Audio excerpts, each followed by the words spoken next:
Well, summer is cool, then warm, then hot. Summer is wet, then damp, then not.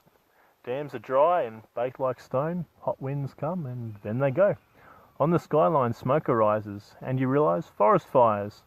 The storm that came brought no rain, but rather brought another pain. Fires ravage all that's left. Men give all, they give their best. But then they have to stop and rest. And that's the opening for a poem that I wrote about 10 years ago now, well before I realised that I would one day become one of the firefighters that I so admired at the time.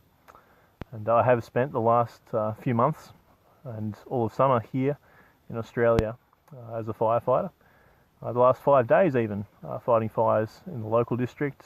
Today is my rest day, and then tomorrow I'm scheduled to be deployed with the rest of the task force elsewhere in the state to fight fires for another 7 days before hopefully coming home next weekend. So that's the plan. But I thought I'd take the chance while I have it to update you on a little bit of what's happening. April 19th, Good Friday, ironically. I don't know if it's ironically or not, but Good Friday is the last day of my contract here with Forest Fire Management Victoria.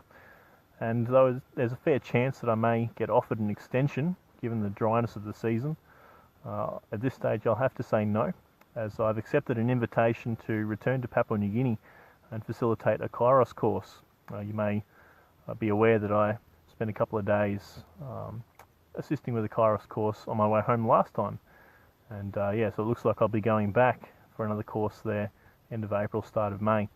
Of course, if I'm going to be in PNG, then what better opportunity than to go and put some finishing touches on Abraham's house, phase 2, if you will.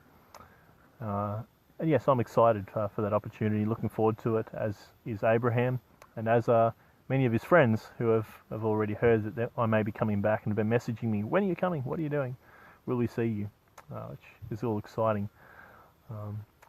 Yeah, it's not just our place here that needs water, we've been trucking water in, but also Abraham's village. And you may recall the muddy river Tuman that they have had to cart water out of, and where we washed and everyone else got drinking water. I had bottled water, I was fortunate. But yeah, drinking, washing, laundry, it all happens in the river. And so we've thought, well, maybe we can do something now that Abraham's house, or this missionary house that we've built, has one of the largest tin roofs, one of the only tin roofs in the whole village area. Maybe we can put a tank on the house and have fresh water for everyone. But something doesn't really sit well with me with regards to having the tank just on that house and everyone else having to go there for water. So I sent a message to Abraham last night and said, well, I've got this thought, what do you think about it? Could we put a tank in a little shelter out in the middle of the sort of communal area, about sort of 30 metres out in front of the house?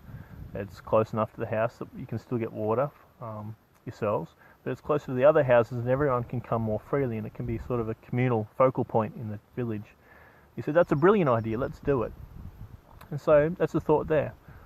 We can run the downpiping off the new house under the ground and then up into this little tank, hopefully not so little tank, if there's going to be 8 or 10 families using it at various times. And so there's a few things there as we look towards phase 2. And hopefully in this coming week, Abraham will be able to get some quotes organised and we'll have a better idea of how much all this might cost. But I wanted to take the chance to give you the heads up now that start of May, probably 4th, 5th, 6th, somewhere around there, I hope to be in Kindeng, Abraham's village, and be ready to make a start on some finishes.